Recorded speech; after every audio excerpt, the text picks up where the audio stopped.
Number the Stars, Chapter 12. Where was Mama? Mr. Rosen tripped on the loose step outside the kitchen door. His wife grasped his arm, and he regained his balance. "It's very dark," Mama whispered as they stood in the yard with their blankets and bundles of food gathered in their arms.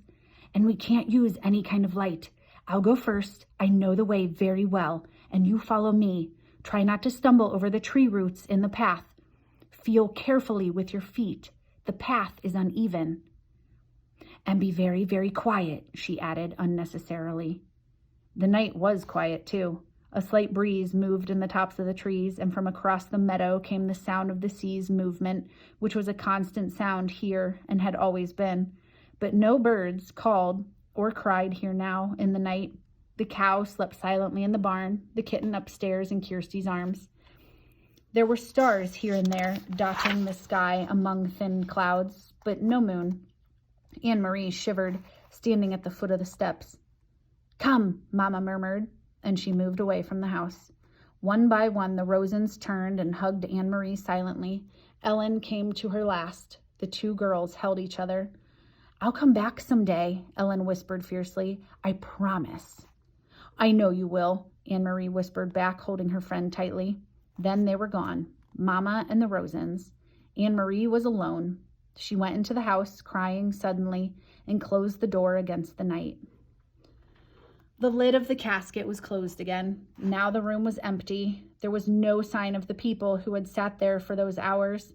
Anne-Marie wiped her eyes with the back of her hand. She opened the dark curtains and the windows. She curled once more in the rocker, trying to relax. She traced their route in her mind. She knew the old path, too. Not as well as her mother, who had followed it almost every day of her childhood with her dog scampering behind. But Anne-Marie had often walked to town and back that way, and she remembered the turns, the twisted trees whose gnarled roots pushed the earth now and then into knotted clumps, and the thick bushes that often flowered in early summer. She walked with them in her mind, feeling the way through the darkness. It would take them, she thought, half an hour to reach the place where Uncle Henrik was waiting with his boat. Mama would leave them there, pausing a minute, no more, for a final hug, and then she would turn and come home. It would be faster for Mama alone, with no need to wait as the Rosens, unfamiliar with the path, slowly felt their way along. Mama would hurry, sure-footed now, back to her children. The clock in the hall struck once. It was 2:30 in the morning. Her mother would be home in an hour, Anne-Marie decided. She rocked gently back and forth in the old chair. Mama would be home by 3:30. She thought of Papa back in Copenhagen alone. He would be awake too. He would be wishing he could have come, but knowing too that he must come and go as always, to the corner store for the newspaper, to his office when morning came. Now he would be afraid for them, and watching the clock, waiting for word that the Rosens were safe, that Mama and the girls were here at the farm, starting a new day with the sun shining through the kitchen window and cream on their oatmeal.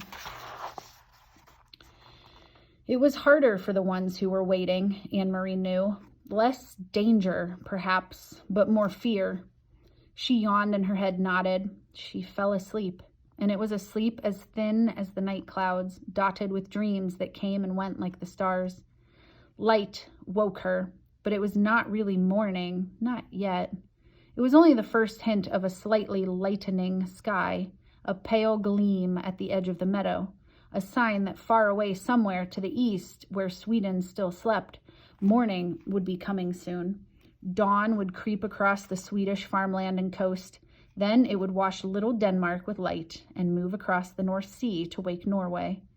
Anne-Marie blinked in confusion, sitting up, remembering after a moment where she was and why.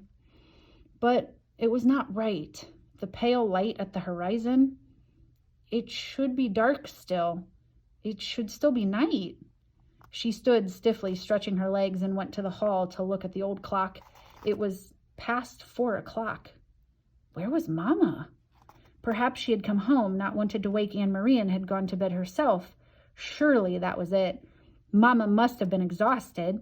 She had been up all night, had made the dangerous journey to the boat, and returned through the dark woods, wanting only to sleep. Quickly, Anne-Marie went to the narrow staircase. The door to the bedroom where she had slept with Ellen was open. The 2 small beds were neatly made, covered with the old quilts, and empty. Beside it, Uncle Henrik's door was open too, and his bed, too, was unused and empty. Despite her worry, Anne-Marie smiled slightly when she saw some of Henrik's clothes crumpled in a chair and a pair of shoes, caked with the barnyard dirt, lying on the floor. "He needs a wife," she said to herself, imitating Mama. The door to the other bedroom, the one Kirsty and Mama were sharing, was closed. Quietly, not wanting to wake them, Anne-Marie pushed it open. The kitten's ears moved, standing up straight. Its eyes opened wide, and it raised its head and yawned. It pried itself out of Kirsty's arms, stretched, and then jumped lightly to the floor and came to Anne-Marie. It rubbed itself against her leg and purred. Kirsty sighed and turned in her sleep. One arm, free now of the kitten's warmth and comfort, flung itself across the pillow. There was no one else in the wide bed. Anne-Marie moved quickly to the window, which overlooked the clearing that led to the path's entrance. The light outside was still very dim, and she peered through the dimness, trying to see, looking for the opening in the trees where the path began, looking for Mama hurrying home. After a second, she saw a shape there, something unfamiliar, something that had not been there the day before. A dark shape, no more than a blurred heap. At the beginning of the path, Anne-Marie squinted, forcing her eyes to understand, needing to understand, not wanting to understand. The shape moved, and she knew. It was her mother, lying on the earth.